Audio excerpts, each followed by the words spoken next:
Je suis émue parce que c'est comme si on m'avait arraché de mon pays. Mon rêve, c'était fonder une famille, me marier, faire des enfants et pas plus. Donc les études, tout ça, c'était pas...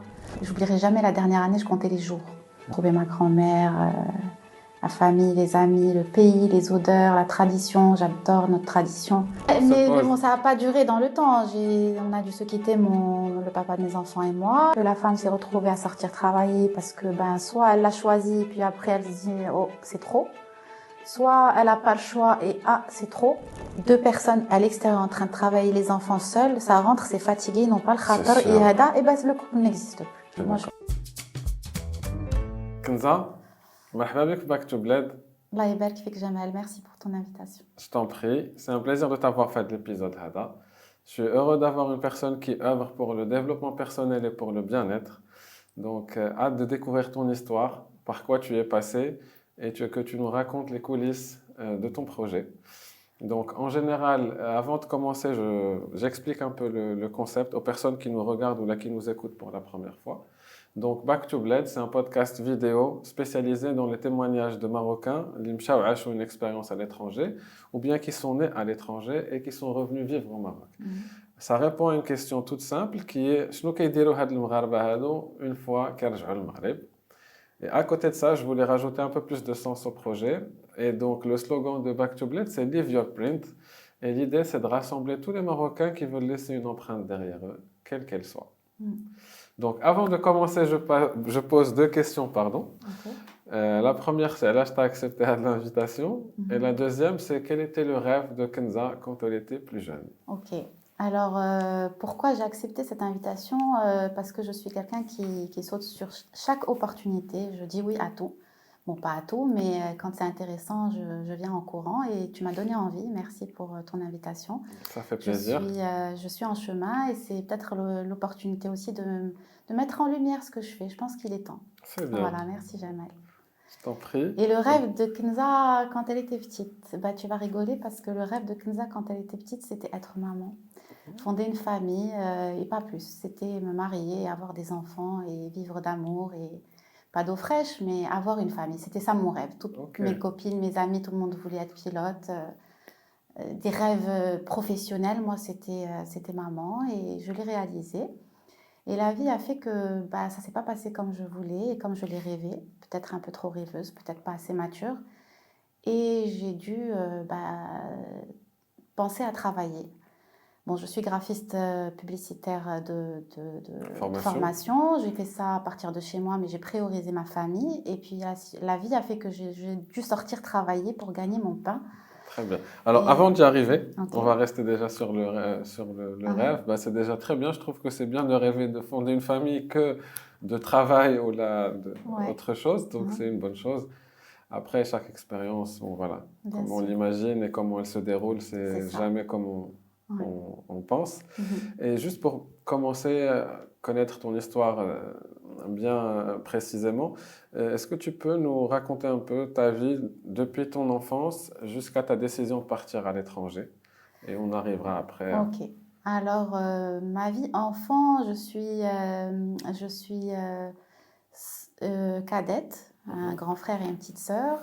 Je suis une enfant heureuse, j'ai plein d'amis à l'école, tout se passe bien. À mes 14 ans, mes parents décident de quitter le Maroc. Aïe, je ne voulais pas partir. Oh, t'avais quel âge? J'avais 15 ans et je ne voulais vraiment pas quitter le Maroc. C'est-à-dire qu'ils ont pris cette décision et il fallait s'y tenir, mais je ne voulais pas. Et je me rappelle et je t'en parle et je suis émue parce que c'est comme si on m'avait arraché de mon pays. Et j'ai beaucoup pleuré, j'étais très triste de quitter le pays. On s'est retrouvés au Canada pendant 3 ans. J'étais très malheureuse pendant 3 ans. Je n'ai pas pu me concentrer à l'école. J'étais très difficile à 15 ans. Très difficile, oui. En plus, tu as tes amis. C'était horrible. C'était très, très, très dur et je n'attendais que le retour. Pendant 3 ans, je rêvais de revenir. C'était prévu de revenir après 3 ans? Non, c'est toi, tu voulais 18 ans. C'est-à-dire que j'ai suivi la décision de mes parents et il s'est passé ce qui s'est passé, mais jusqu'à convaincre qu'il fallait que je revienne. Et au lieu de démarrer mes études à 18 ans à l'étranger, comme faisaient tous mes amis et mes cousins et tout ça, j'ai demandé à rentrer à 18 ans. Et je me rappelle, mon père, il me dit « Kenza, tes études ?» Je lui dis « Je m'en fous, moi je veux rentrer. » Et Moi, je comment suis ils bien au t'ont Maroc. présenté le projet de partir? Parce que normalement, quand on est jeune, ça doit être quelque chose qui Ouais. intéresse, en mode, oui, ça y est, c'est bon, le Maghreb. En fait, à l'époque, mon père, Allah yarhamou, il travaillait à la Ouais. RAM et comme la majorité de ses collègues, ils avaient déclenché ce process Mobilité voilà, internationale. immigration canadienne pour les études supérieures, pour enfin, faciliter notre départ. Mais il parlait de mon frère, il parlait pas de moi. Moi, j'étais encore loin du baccalauréat, donc jusqu'au jour, bon, ils ont eu les papiers et juste du jour au lendemain, on nous dit, bah finalement, on part en famille. Je suis là, non, je voulais vraiment pas partir. Et on est parti et je voulais revenir. Et à mes 18 ans, j'ai dit à mon père, moi je rentre tes études, je dis je m'en fous. J'ai étudié au Maroc, je fais le week-end et de toutes les manières, mon rêve c'était fonder une famille, me marier, faire des enfants et pas plus. Donc les études, tout ça, c'était Ouais, pas... C'était mais c'est pas... marrant, Ouais. tu racontes une histoire qui me parle parce que, Tiana, je me rappelle quand on avait 14 ans, mon père, il a eu une opportunité pour aller en France. Il travaillait dans une multinationale et il voulait l'envoyer en France. Et je me rappelle, on était en voyage et il nous avait parlé de ça en mode ça vous intéresse de partir à l'étranger? Moi, c'était quelque chose qui m'avait ultra intéressé. Genre, je Ok. me suis dit, waouh, dans les nouvelles vies et tout. Même si, bon, il y avait ce côté, mes amis et tout. Et avec du recul, bon, ça s'est pas fait finalement parce que je pense qu'il a eu la bonne idée de ne pas prendre ce risque. Et quand je suis parti en France, quand on imagine qu'on me à 13, 14 ans. Ah, c'est ultra compliqué Ouais, pour ouais, un adolescent de se retrouver dans un nouvel ouais. environnement, Très se dur. refaire des amis dans une culture qu'il ne connaît pas, une maturité macainache. Donc, comment tu vas vivre ces expériences, ça peut être dévastateur Ouais, dans le bien sens. sûr. Et c'est marrant que tu Ouais. racontes-nous un peu ce parcours-là. Eh ben, on arrive au Canada et bon, je connaissais parce que bon, comme mon père travaillait à la RAM, donc À Montréal, c'était? ou à Laval, à une région Ok, Laval. pas Ok. loin de Montréal. Et l'école, je partais à l'école, pas contente. Je passais mon temps à écrire à mes amis, à ma famille. J'écoutais de la musique andalouse pour me connecter au pays. J'écoutais TV5 pour écouter le français comme le Tout te Maroc. rappelait le Maroc. Je voulais juste rester au Maroc. C'était très, Et très, il y avait très... beaucoup de Marocains à Laval? À Laval, pas beaucoup. On avait des amis marocains qui habitaient là-bas, heureusement d'ailleurs. D'ailleurs, c'était une famille qui vivait à la traditionnelle et j'adorais être dans cette famille. Sinon, c'était... Ouais, une seule envie, c'est revenir. Ah ouais, ouais. Ah ouais, ouais. J'oublierai jamais la dernière année, je comptais les jours. Wow. J'avais qu'une seule hâte et j'oublierai jamais le retour, le jour du retour. D'ailleurs, j'oublierai pas la date. Le Farha, la grande, quoi. La grande Farha, retrouver ma grand-mère, la famille, les amis, le pays, les odeurs, la tradition. J'adore notre tradition depuis toujours Et qu'est-ce qu'elle t'a apporté cette expérience du Canada? bah, reconnaître la valeur de mon pays, aimer encore plus mon pays, connaître sa valeur encore plus, beaucoup plus. Chaque chose malheur est bon, vraiment, ça m'a fait réaliser la valeur des détails de notre pays. Vraiment, je marchais là-bas, il faisait froid. Ah non, je suis très connectée aux racines. Et ton frère, tout ça, ils sont restés? Et ben, mon frère est resté, d'ailleurs, il est encore là-bas. Et son expérience n'est absolument pas comme la mienne. Lui, il est là-bas, il est très bien là-bas, il vient nous voir en vacances, mais sa vie, c'est là-bas.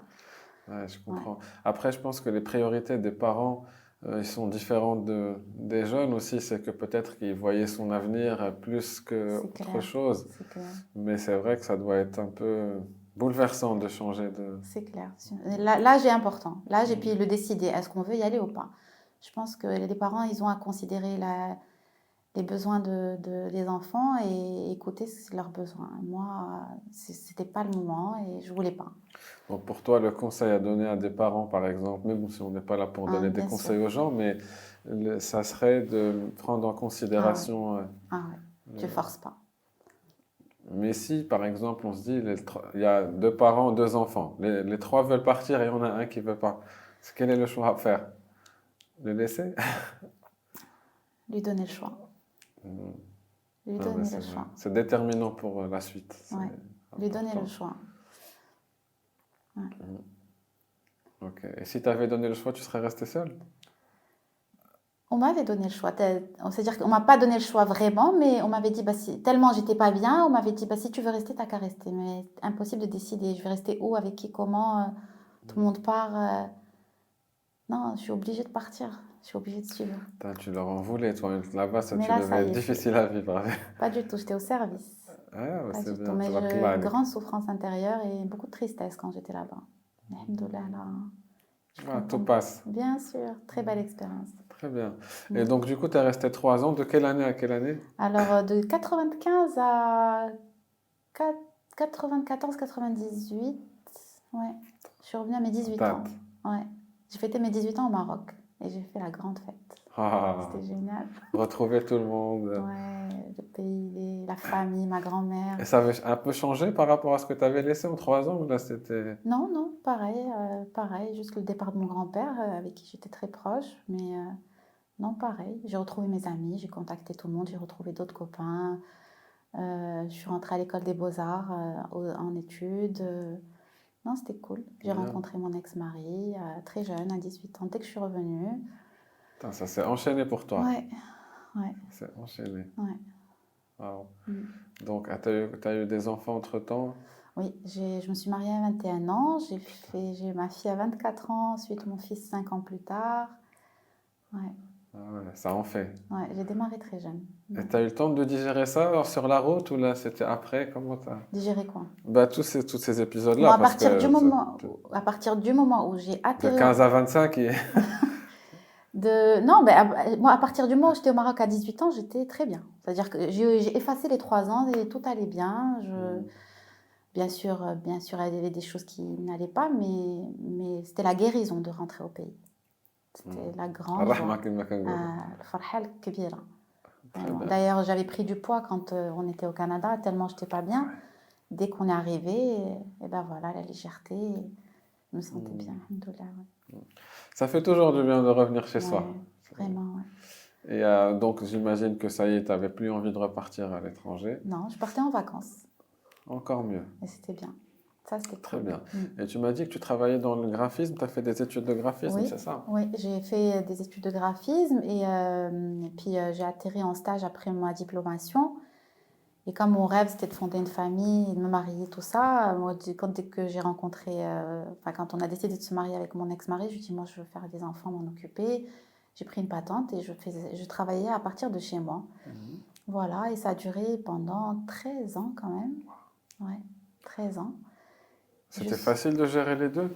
Bah, c'était confortable parce que ma priorité, c'était ma famille, Les mes enfants. enfants, ouais. C'est un travail aussi, ça. C'est magnifique, c'est le plus beau métier. C'est magnifique de pouvoir se le permettre. C'est vrai. Ouais, c'est vrai. vraiment. C'est pas donné à tout le monde, mais C'est le plus beau métier, à mon sens. c'est bien. Donc, tu as réalisé ton rêve. J'ai réalisé mon rêve, ouais. Alhamdoulilah.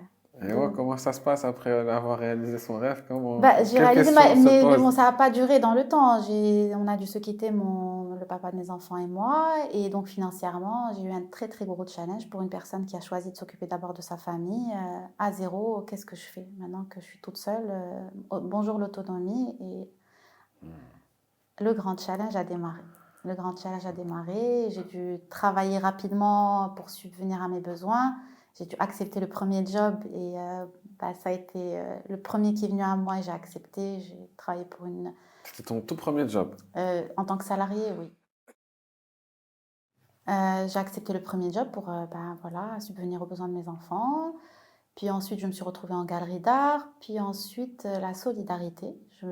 En fait, je me suis beaucoup intéressée au développement personnel suite à la maladie de mon père, qui n'était pas bien. Et donc, j'ai commencé à chercher qu'est-ce qui fait que l'humain se sente mieux, qu'il évolue dans le bon sens, qu'il se sente bien dans sa peau. Donc, vraiment, il y a 15 ans de ça, j'ai commencé à chercher les approches différentes et je me suis intéressée.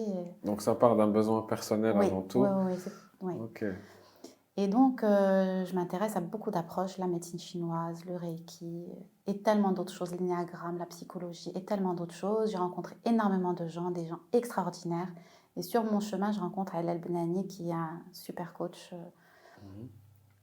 psychothérapeute, et d'autres techniques qu'il maîtrise. Et on a vraiment connecté tous les deux, et on a décidé de travailler ensemble. C'est bien, tu étais Ouais. dans l'ouverture déjà. Ouais. C'est pas donné Moi, à je suis tout une le grande monde. curieuse. Ouais, Je suis c'est une grande bien. curieuse et j'ai foi. C'est-à-dire, je me laisse porter par ce qui vient. Et c'est vrai que lui, ça a été une grande rencontre par rapport à ce que je vivais dans ma vie et ce que j'ai vécu dans mon parcours. Et il animait beaucoup d'ateliers en développement personnel et j'ai beaucoup aimé le personnage, son histoire et pourquoi et la raison pour laquelle il faisait ce qu'il faisait. Ça m'a beaucoup touchée. Ça a un peu ça a réveillé des choses en moi et donc il m'a proposé de travailler avec lui. J'ai bien sûr dit oui. Et il animait des ateliers de développement personnel et sa communauté commençait à grandir. Et je lui dis, écoute, Hellel, c'est sympa. Pourquoi on ne réunit pas tous ces gens que tu éveilles à travers tes ateliers? Il me dit, mais qu'est-ce que tu penses? Comment on peut faire? Je lui dis, ben, on organise des événements solidaires. Il m'a dit, go, yallah, bismillah. Ça, je n'oublierai jamais. En fait, c'est quelqu'un d'exceptionnel. Dès que tu lui proposes quelque chose, il te dit oui. Il te dit, on y va. C'est bien, dans l'action. Ouais, vraiment. Et donc voilà, ça a commencé avec lui, les événements solidaires. On a organisé un premier événement, puis un deuxième. Alors déjà, pourquoi Bonheur solidaire? Là, on n'est pas encore au bonheur. Là, on est à la rencontre de Hellel, à qui j'ai proposé d'organiser des choses ensemble, parce que lui, il avait déjà une communauté. Ok, d'accord. Et il était partant, on a fait de très belles actions. Et puis ensuite, on a dû se quitter parce que lui devait partir. Et moi, c'était comment de la première expérience dans l'organisation? Extraordinaire, extraordinaire. En fait, proposer à des gens de monter des actions solidaires et de voir que tout le monde est partant, et la magie opère, hein, parce que tout le monde est solidaire. On est tous solidaires. Il n'y a pas une personne qui n'est pas solidaire. Il faut juste donner l'idée et les gens y suivent et ça se fait tout seul. Et le jour J, à chaque événement, on y arrive.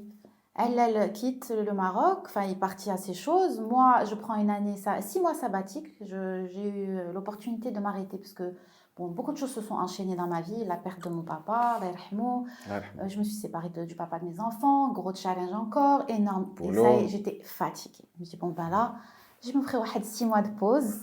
Je la mérite. Le temps de remettre tout ça, remixer tout ça et voir quelle direction prendre. Donc, je me la permets. Et pendant ces 6 mois, je travaille sur moi et je travaille sur moi et je vais face à moi. Qu'est-ce que je veux faire? Qu'est-ce que je veux faire? Et une association me propose de travailler pour elle en tant que salariée. Pour moi, dans ma tête, une association salariée, ça rentrait pas trop dans mon association. Pour moi, c'est bénévole. Et je passe un entretien avec la présidente d'une association qui me dit, tu travailles avec nous? Je lui dis, ouais, mais moi, je suis maman, j'ai 2 enfants, j'ai besoin. Elle me dit, ok. Elle m'a donné envie, projet magnifique. J'ai embarqué pendant 3 ans en tant que salariée pour cette association. On a fait des choses exceptionnelles aussi. Très sympa, une expérience magnifique qui se termine. Et là encore, qu'est-ce que je fais? Ça revient souvent. Ouais. Qu'est-ce que je fais? 3 ans exceptionnels. Maintenant, je choisis de quitter. Mais qu'est-ce que je vais faire? J'adore être dans la solidarité. En même temps, j'ai un challenge qui est celui de mes enfants. Et mes charges et tout ça. Qu'est-ce que je fais? Et alhamdoulilah, comme toujours, Dieu me fait rencontrer des gens extraordinaires. Et je rencontre un gars fabuleux, d'ailleurs, Adil Mneni, Médine Morocco. Et on discute. Et je lui dis, qu'est-ce que je peux faire? Qu'est-ce que je vais devenir? La solidarité, j'aime. Mais en même temps, j'ai ce challenge. Il me dit, Kenza, monte ton projet. Comme ça, monte ton projet. On vient de sortir du Covid, j'ai rien. Qu'est-ce que c'est? Kenza. Et on fait un échange. Donc, pour expliquer, Adil Mneni, c'est la personne que tu as hostée hier, c'est ça? Exactement, ouais. Et qui œuvre en quoi, pour donner un peu les détails aux personnes qui nous... C'est le président du label Médine Morocco. C'est quelqu'un qui fait beaucoup de choses. Et notre atelier d'hier, c'était apprendre à entreprendre. Et un moment vraiment très, très, très enrichissant. Okay. C'était... Action. Action. Et puis, avec son expérience qu'il a partagée, et puis tous ces conseils, vraiment très, très, très, très riches. Très, très riches. Et je lui rends hommage. D'ailleurs, c'est un peu grâce à lui que je suis... S'il nous regarde ou qu'il nous écoute. Hello Adil. Merci. Merci à toutes les personnes qui m'ont soutenue, qui continuent de me soutenir, parce qu'on n'arrive jamais seul là où on va. Et pour ma part, c'est grâce à tous mes partenaires que j'arrive à réaliser ce que... C'est bien de rendre un peu ce qu'on nous a donné. Je le ferai toujours, parce que pour ma part, je ne sais pas pour d'autres, mais pour ma part, si je suis là et si j'avance, C'est que je suis portée par tous mes partenaires qui m'ont dit oui, qui à chaque fois on fait ça, ok, allô, ok, on est avec toi, vas-y, ana mak. C'est fabuleux. Et Ouais, donc, une belle énergie. alhamdoulilah. Et donc, Ali Mini que tu as reçu hier, c'est lui qui t'a donné l'envie C'est d'entreprendre. pas qui m'a donné l'envie, je vais être très transparente et je pense qu'on est comme à la maison, je Mm. pense qu'on va être honnête et franc. C'est que j'étais en burn-out, je sors après le Covid, le challenge financier, les enfants, tout, on est maman seule, c'est un gros challenge. Déjà, Et on a Covid besoin tout de soutien. seul, c'est... Ouais. Et on a besoin de soutien, il n'y a pas à dire, c'est bien beau tout ça, mais femme toute seule avec des enfants, on a besoin de soutien et j'ai pas de mal à le dire, j'ai pas de mal à c'est une demander de réalité, l'aide. oui. C'est très dur, c'est vraiment ça, c'est dur. Et donc, j'ai eu la chance d'avoir Adil sur mon chemin qui est dans ma panique. Il me dit, Kenza, monte ton projet. Je lui dis, qu'est-ce que je monte mon projet? Avec quoi? Comment? Il me dit, Kenza, regarde tout ton parcours, regarde ce que tu as fait. Valorise un peu Regarde la marche du bonheur. Bon, ça, c'est le début du projet aussi. La marche du bonheur, tout ce que tu as réalisé pour tel projet. Regarde ce que tu as fait. Sors de ça un projet. Je ne voyais pas encore jusqu'au jour où il me dit, Kenza, tu deviens Madame Bonheur. Je lui dis, comment ça je deviens Madame Bonheur? Dans quel état je suis Madame Bonheur? Le paradoxe. Et il me dit, oui, hashtag bonheur. Et tu sais, je l'ai dit hier en atelier, c'est qu'il m'a dit, ta marque, c'est hashtag bonheur. Je lui dis, je savais même pas ce que c'était qu'un hashtag. Le mot hashtag, pour moi, je savais pas ce que c'était. Je me suis dit, moi, je suis pas carriériste, j'ai pas fait de grandes études, je suis graphiste. Et il me dit, hashtag bonheur. Je dis, quoi? Quel fait le logo, s'il te plaît? Je suis graphiste et il me dit, fais le logo. Je dis, comment, hashtag bonheur, je tape, je dessine, je fais un truc comme ça de façon intuitive. Il me dit, canon. Rajoute le Bon R. début. Rajoute le R de copyright, puis je rajoute le R de copyright. Canon. Et moi, en fait, je marchais en bord de mer. C'est une pratique que je fais depuis que... J'ai vu, ouais, Ouais, c'est le début du projet. C'est la marche du bonheur. C'est que je voulais faire du sport et j'avais pas les moyens financiers de faire du sport. Je venais de, voilà, maman toute seule, elle dit, attends. Et je marchais sur la côte comme tout le monde en basket et je voulais pas rencontrer le monde. J'étais dans une période un peu difficile et donc, Kenza, ça va, je voulais pas. Il y a des périodes dans notre vie où on a envie d'être seul. Et je vois la mer et je fais Ranhabat al-Bahr. Et je descends et j'enlève mes godasses et je mets les pieds dans l'eau et je fais Allah. Bonheur. Bonheur. Le bonheur. Hashtag bonheur. Et après, voilà, avec le temps, j'ai appelé la marche du bonheur et je commençais sur les réseaux à narguer mes amis qui tous parlaient en anglais sauf moi. Et je leur disais, do you marche du bonheur, do you marche du bonheur. Et les gens commencent à dire oui, I do marche du bonheur. Et c'est parti comme ça. Et après, c'était l'atelier du bonheur, le voyage du bonheur. Rien de professionnel, hein. J'étais juste en train de m'amuser sur les réseaux sociaux, à la rencontre de Adil et puis avec mon expérience. C'est la meilleure partie de toute façon. C'est là où on s'amuse le plus. Je te jure. Et voilà, hashtag bonheur est né, le créateur de l'événement solidaire. Okay. Voilà, qui a comme objectif d'organiser des événements, des rencontres, des masterclass, des chorales, des cours de théâtre et d'autres choses. Les idées ne manquent pas. Et l'idée, c'est de soutenir des causes humanitaires qui existent déjà. Moi, je n'ai pas l'intention, ni la prétention, ni l'envie même de fonder une association, mais juste rendre hommage. Il y en a déjà assez, autant il y en a beaucoup et ils ont besoin de soutien pour être passés par une association caritative. Franchement, je les applaudis. C'est un challenge énorme. Et ils ont besoin de soutien et je me suis dit, tiens, pourquoi ne pas rendre hommage à ces acteurs sociaux, ces associations qui sont là depuis très longtemps. Et chaque année, je représente une partie des bénéfices de tout le planning. Magnifique. Voilà, va à cette association. Alhamdoulilah, ça fait 3 ans qu'on fait ça. Je peux pas dire parce que sans mes partenaires, je ne fais absolument rien. Donc, ça fait 3 ans qu'on fait ça, qu'il y a un planning qui se propose en septembre sur toute l'année. Ah, tu fais comment tu arrives à gérer le planning le planning est pensé 1 an à l'avance, c'est-à-dire pendant que j'exécute un planning, je pense à celui de l'année suivante et aussi l'association qu'on va soutenir. Voilà, c'est de septembre à juin. On boucle et en septembre, on passe à un autre planning avec une autre association. Une partie des bénéfices va à cette association. Très bien. Et sur l'année, alhamdoulilah, c'est sympa. C'est sympa, c'est cool. J'imagine, c'est tout ce qui rentre dans le cadre de l'épanouissement et c'est quelque chose de vivant, quoi. C'est la vraie vie. Puis on s'épanouit, on pense aux autres. C'est aussi de se dire on se fait du bien et en pensant aux autres. Aux autres. Voilà. Hashtag bonheur par tous pour tous. Et quand tu dis que le programme il est fait sur l'année, j'imagine il y a une manière de faire des thématiques. C'est quoi, chaque mois il y a une thématique? Comment tu arrives Alors, à... c'est par catégorie. On a par exemple le bien-être, il y a la marche du bonheur qui est une marche qui se propose 2 fois par semaine le matin, mardi, vendredi. C'est à titre gracieux, mais l'idée c'est de donner envie aux gens de sortir de leur lit pour ceux qui voilà, passent par un moment C'est à quelle difficile. heure? Alors en été, on est sur 7h30, 8h30. En hiver, c'est un peu plus compliqué. Il fait nuit, 9h30, 10h30. Mardi, vendredi pour la plage à Indieb. Et on a une nouvelle partenaire qui a proposé de faire à Bouskoura. Donc, elle propose le dimanche à 9h30 marche à la forêt de C'est Bouskoura. bien. Et j'appelle tous ceux qui veulent lancer des marches, même à Marrakech, à Agadir. C'est C'est bien, c'est open source, toi. open source. Libra marhaba. Libra y a 1 heure de son temps dans la semaine pour juste fédérer, donner envie aux gens de se faire du bien. Voilà, c'est pas du tout commercial, Ça vient du cœur, ça se voit. c'est la base du projet. Donc, je tiens à garder Et comment tu cette choisis activité. tes intervenants? Ben, pour ne rien te cacher, Jamel, ce sont mes amis et les amis de mes amis. On rencontre les gens à travers nos plus proches et ça commence par notre premier cercle, puis ensuite, puis Rabbi Tikmel, hein. La Des petite gens, fleur qui... ouais, extraordinaire, des gens magnifiques. On a un pays, on a des lumières chez nous. Moi, je le dis, je le dirai jamais assez. C'est vrai.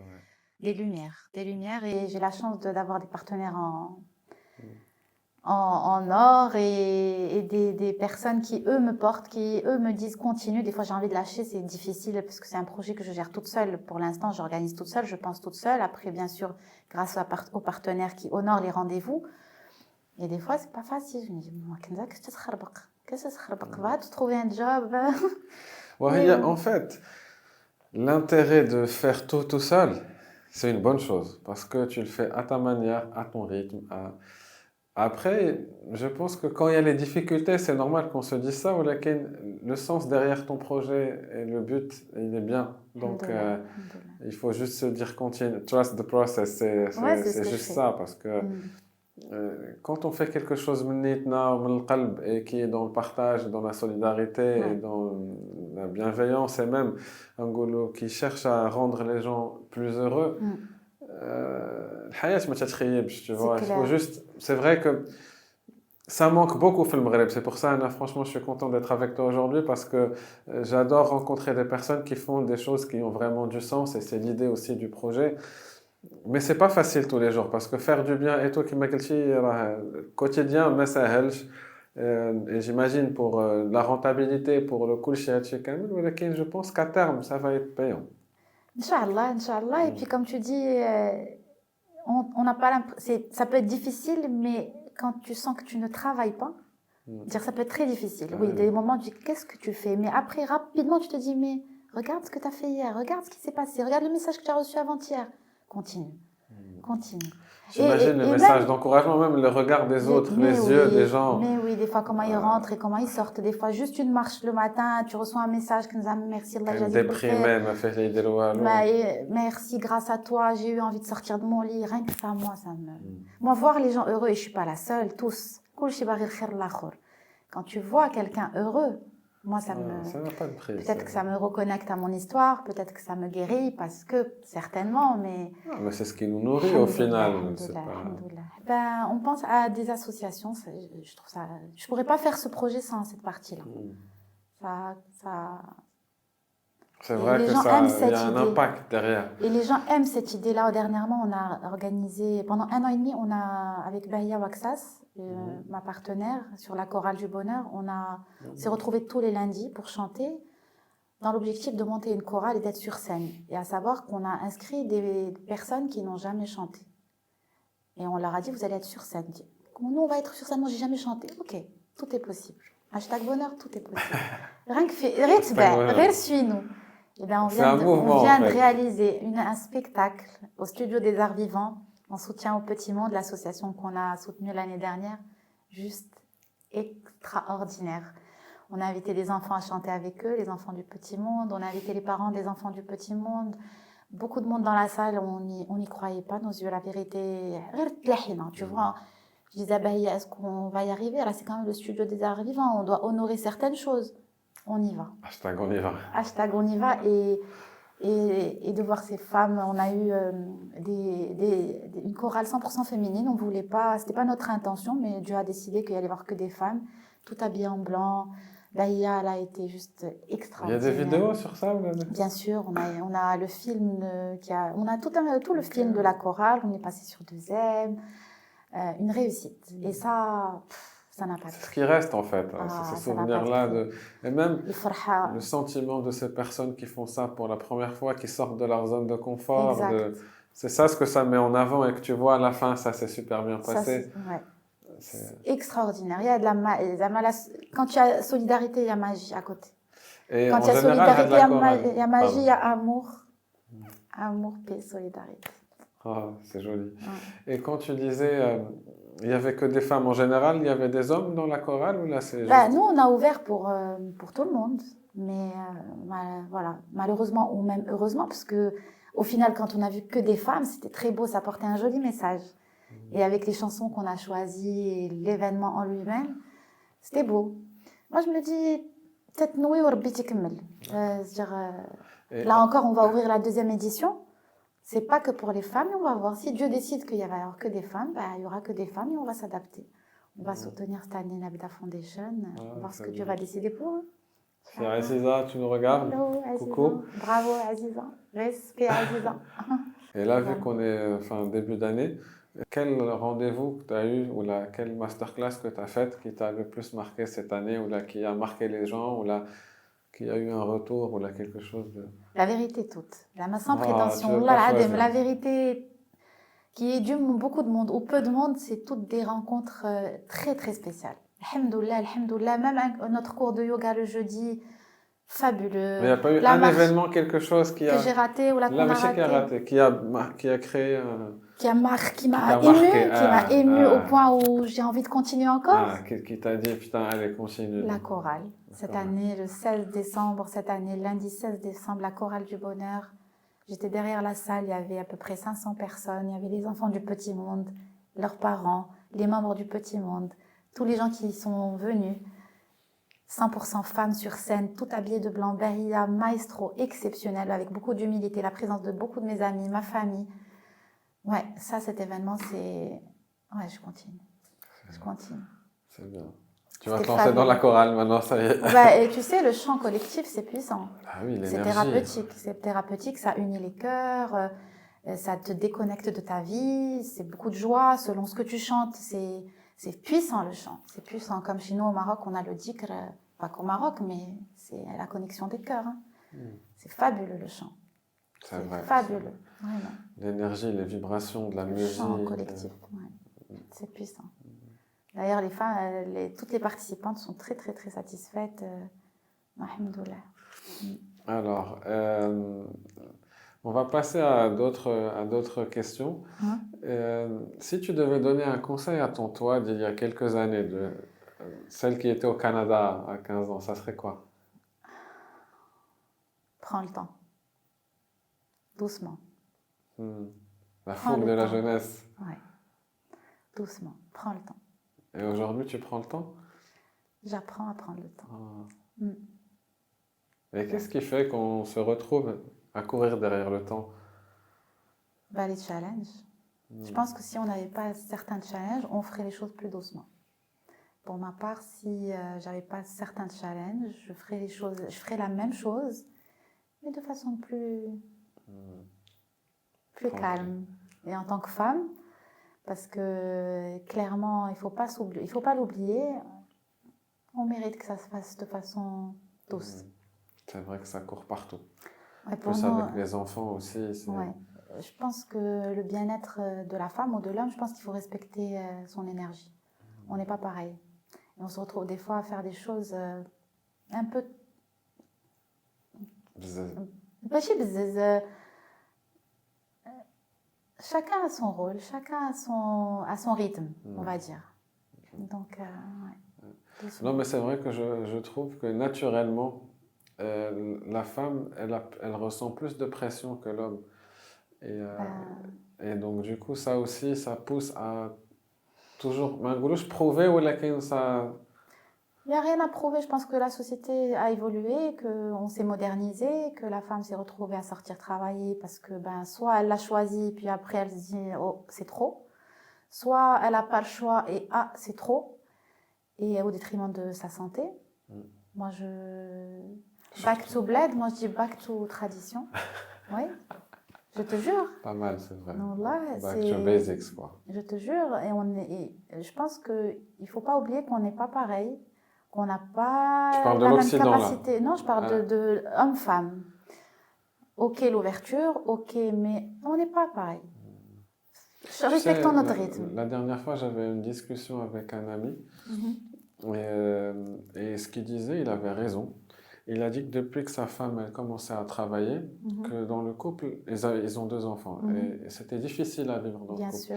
Et il se posait la question, il disait si aujourd'hui je pouvais genre, faire plus d'argent et permettre à ma femme de rester à la maison avec les enfants, je le ferais. Et il se pose des questions, il se dit si elle gagne 15 000 dirhams, je préfère aller les gagner, mais gagner en équilibre à la maison. Parce que les deux qui travaillent, pour un salaire, au final, il peut, bon voilà, c'est le rôle aussi de l'homme, ça faciliterait beaucoup de choses. Parce que les deux, quand ils rentrent du boulot, les enfants, c'est ce qui crée le gros décalage. Et donc aujourd'hui, à part si la femme, elle gagne 100 000 dirhams, là, tu peux pas... c'est des choix. Là, dans le sens, en termes de budget, faut trouver une solution après. Mais si elle gagne 100 000 dirhams, mais qu'elle est fatiguée et qu'elle est scan de sa santé, moi, je préfère gagner beaucoup, beaucoup, beaucoup moins et avoir un équilibre à la maison. Il faut faire des choix. Et puis, avant de s'engager pour la vie, comment je veux vivre? Moi, je savais comment je voulais vivre. Sauf que, du jour au lendemain, on me dit, non, il faut que tu ailles bosser. Moi, je voulais m'occuper de mes enfants. C'était le projet. Ouais, c'était ça mon modèle du monde, c'était mon rêve. Et du jour au lendemain, non. Et j'étais très inconfortable avec cette idée de il faut que tu ailles travailler. Bien sûr, quand on n'a pas le choix et qu'il faut manger, il faut aller travailler, il faut s'entraider. Mais ça, justement, on n'en parle pas avant le mariage? Si, on en parle, mais des fois, on peut changer d'avis. Mais tu peux pas changer d'avis à la place de l'autre. L'autre, à part si bien sûr il y a une survie. Là, à ce moment-là, oui, on s'entraide. Mais moi, je suis back to tradition, quoi. Je ne dirai jamais assez, franchement, pour l'équilibre des enfants, pour l'équilibre de la cellule, pour le couple. Moi, je dis que 2 qui sortent travailler comme des fous, ça rentre, c'est le bordel. Il ne faut pas rêver.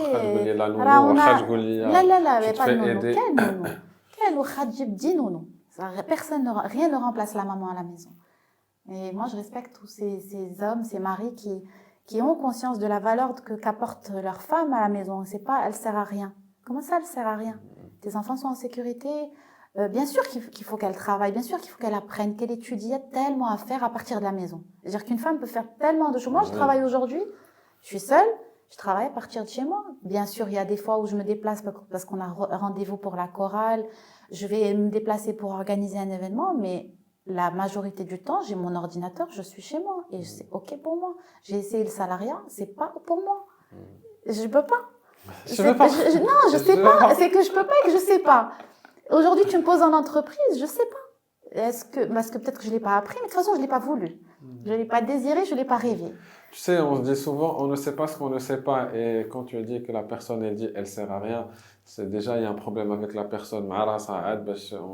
Tu peux pas dire ça, tu vois, quelqu'un qui... Mais beaucoup d'hommes pensent ça, La modernité le pense. Non, je rate dirga. Comment ça, je ne rate dirga? Réfléchis. Ça commence à changer quand même. J'espère. Ça commence à changer. J'espère. Mais je suis d'accord avec toi, back to tradition, si les moyens le permettent, c'est, je pense, le meilleur équilibre à donner à un enfant dans un foyer. Ouais, et puis penser à d'autres manières pour générer des revenus, mais d'abord prioriser sa cellule familiale. C'est un trésor. C'est vrai, le couple, tu décides de t'engager pour la vie avec quelqu'un, c'est le plus beau cadeau de la vie, c'est le couple. Et alors, tu viens tu crois encore quand on dit s'engager pour la vie? Voilà, avec ce qu'on vit aujourd'hui, avec le nombre de divorces qu'il y a au Maroc et tout. J'y crois à 100%. Mais à une seule condition, c'est de mettre le sacré au milieu. Le sacré et de savoir ce qu'on veut, et se mettre d'accord et poser les règles. Comment tu veux vivre, comment je veux vivre. Et en fait, et la maturité. Parce que bon, pour ma part, moi je me suis mariée très jeune, donc beaucoup d'immaturité, Beaucoup de choses. ما Ama, c'est سهلاش pas, شوف. ça a été, alhamdoulilah, c'est une très belle expérience. Il y a eu beaucoup d'amour aussi, mais beaucoup d'immaturité. Et, euh, et, et aujourd'hui, avec l'expérience que j'ai eue, et j'aime le couple, et pour moi, c'est la plus belle chose que Dieu nous a donnée, c'est cette cellule. Mais il faut pas oublier la partie sacrée. Il n'y a pas deux personnes. Il y a toi, moi et Dieu. Et quand il y a toi et moi et Dieu, je te fais pas de mal et tu me fais pas de mal. Ensuite, il y a ce sur quoi on s'est mis d'accord. Comment tu veux vivre, comment je veux vivre. Il faut ouvrir l'école de la relation amoureuse. Je pense on gagnerait à éduquer à ça avant de s'engager. Parce que sinon, après, ça fait des gros dégâts et les enfants prennent cher. C'est normal, les Moi, prennent ça comme... ouais, les enfants prennent cher. Moi, je suis de parents divorcés et j'ai fini par divorcer. C'est une cause parmi les causes que j'aimerais soutenir. Tu sais, la dernière fois, je discutais avec une femme qui travaille avec les enfants, je crois, en maternelle ou là. Et elle me disait que un enfant sur deux, un dans la classe, les parents sont divorcés. C'est triste. Ouais. Alors qu'avant, je me rappelle, à notre époque et tout, ouais, c'était plus rare. tu avais une personne, gars, c'était... Ouais. Mais je trouve, je dis pas que c'est une bonne chose, ou là, mais au moins aujourd'hui, il n'y a pas le sentiment d'elle, ils se sentent isolés du groupe. Ouais, mais c'est pas forcément bien. Pas forcément bien, et puis il faut faire quelque chose, parce que c'est vraiment pas bien. Et moi, je dis que c'est les conséquences de la modernité, et puis c'est les conséquences de ces hommes qui aujourd'hui, bon, c'est en train peut-être de switcher parce qu'on réalise que c'est un peu le désordre, mais c'est deux personnes à l'extérieur en train de travailler les enfants seuls, ça rentre, c'est fatigué, ils n'ont pas le khatar, et ben le couple n'existe plus. Je suis tout à fait Moi, je pense back to tradition, ce serait chouette. Ouais. Back to équilibre, tradition. Ouais. Non, mais tu as raison. Et comme tu disais, déjà, il faut se poser avant. Il faut discuter. Il faut avoir un peu de maturité. Et c'est des choses qu'on n'a pas quand on est jeune. Et tiens, je vois aussi des amis qui se connaissent depuis le collège, par exemple. Et le fait de grandir ensemble, c'est pas évident. Parce que... غير مع راسك c'est compliqué. Alors imagine مع راسك اللي معاك تا هو compliqué, il avance, t'avance. Il n'y a pas de règle. Il y a des couples qui ont bien marché, qui ont démarré très jeunes ensemble. Mais c'est ça aussi, grandir ensemble, parce qu'il y a des moments qui sont ultra compliqués à vivre qu'il faut passer.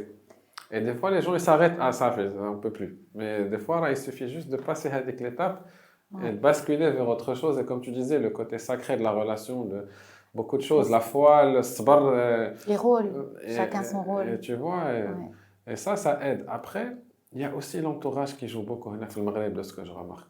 C'est que la personne, elle peut peut-être surmonter Hada, ou ça va venir parler, faire truc, machin, et ça peut... L'image qu'on donne aussi de l'extérieur, c'est... Maghreb, il y a beaucoup de choses complexes. Les familles rentrent, chacun donne son avis, chacun... Il faut pas. Le couple, c'est une cellule, c'est une équipe, personne rentre entre deux personnes. À toi, moi, Dieu, et il n'y a personne qui rentre. Et dès qu'on laisse les gens rentrer, eh ben, ça va pas. Le couple, Mais c'est bien, donc ça te donne une thématique à rajouter. Mais elle est sur mon planning. Le 14 février, on va parler de ça avec Maria Bichra, qui est love coach depuis 15 ans, qui accompagne des couples depuis des années et des années. Elle a une expérience de ouf. Même pour les enfants, faire des interventions, pas pour les tout petits, mais dans la sensibilité de ça, qu'ils comprennent un peu qu'est-ce qui se passe à la maison, comment... Les sensibiliser sur ça, ça peut être... C'est dans le projet, c'est dans le planning. Il y a même un atelier sur le couple, l'école du couple avec Maria qu'on fait en mai. C'est tous les domaines, j'adore. Franchement, super concept. Merci. Moi, tout ce qui fait grandir, qui sert à l'humain, qui le pousse et qui l'emmène à être mieux, à être plus heureux. Et quand on est plus heureux, on rend les gens plus heureux. Voilà, donc toute approche est la bienvenue. Et ça rejoint ce que tu disais sur le couple. Si on ne se sent pas bien, on ne peut pas donner à l'autre. Et si on est tous les deux pas bien, qu'est-ce que tu veux donner à l'enfant ou là, qu'est-ce que tu... Pas bien. Et donc ça passe par soi et c'est bien de... Donc prochain événement, c'est ça, c'est sur le couple. Prochain événement, déjà là on reprend nos masterclass d'impro la semaine prochaine. On a marche yoga, ça c'est hebdomadaire. On a la chorale qui reprend la semaine prochaine pour sa 2e édition. Et le 14 février, rendez-vous autour d'une très belle conférence, La roue de l'amour avec Maria Bichra. Et ça va parler couple, ça va être vraiment chouette. C'est bien, ça va bien marcher. J'espère que tu seras là. Pourquoi pas, écoute. Chez toi, tu viens quand tu veux. Écoute, on arrive vers la fin. Comme à chaque habitude, je demande à une personne, enfin à l'invité, de m'écrire sur un papier une valeur qu'on aimerait garder de lui et une phrase qu'il aimerait laisser comme. Alors, quelle empreinte il aimerait laisser derrière lui à travers une phrase. Voilà. Ça fait. Oui. Ah bah écoute, merci. Il y a une question que je voulais te poser ici, mais j'arrête. Vas-y, dis-moi. S'il y avait quelque chose que tu devais changer dans ton parcours, ça serait quoi? Mes moments impulsifs. Un peu les moments où j'étais impulsive. J'aimerais bien les enlever. Où j'étais trop vite. Ouais, c'est bien. Le fait d'en prendre conscience, déjà, c'est bien. Donc, merci pour la question. Écoute, Kenza, c'était un plaisir d'écouter ton parcours. Il y a pas mal de choses à en tirer. Et franchement, bravo. Bravo pour tout ce que tu as enduré, mais tout ce que tu as traversé. Parce que de ce que je comprends, j'ai vécu un peu ta vie. Ça a duré 1 heure et quelques, je crois. J'ai pas senti le temps passer en vrai. Et partir très jeune, c'est quelque chose qui est très difficile. Et moi-même, enfin bon, je suis parti à 18 ans, mais j'étais jeune aussi. Et des fois, on avance dans la vie et on fait pas le bilan, tu vois. Donc on encaisse, on encaisse, on encaisse, on encaisse. Et il y a un moment où on fait le bilan et des fois c'est difficile, c'est lourd, tu vois, à porter. Et si on n'a pas le recul comme tu as eu, de prendre le temps de te poser, de t'écouter, et alhamdoulilah, je pense que c'est grâce à que tu as lancé ce projet qui a vraiment beaucoup de valeur. Et je crois en ce projet. Ça me touche. Merci. Et c'est quelque chose qui part de soi, ça se voit. Parce qu'il y a eu des choses qui ont été vécues et chacun qui fait expérimenter, on va dire, les choses. Mais bravo, franchement. Merci. Beaucoup de résilience, j'imagine. Et énormément. Bonne continuation pour la suite. Merci Jamal pour ton invitation. Ça a été un plaisir de partager ce moment avec toi et puis avec moi aussi. Très bien. On se livre, mais on réalise aussi des choses en échangeant. Et merci pour ton invitation. C'est le plus J'ai important. adoré être avec toi. Merci. Écoute, merci.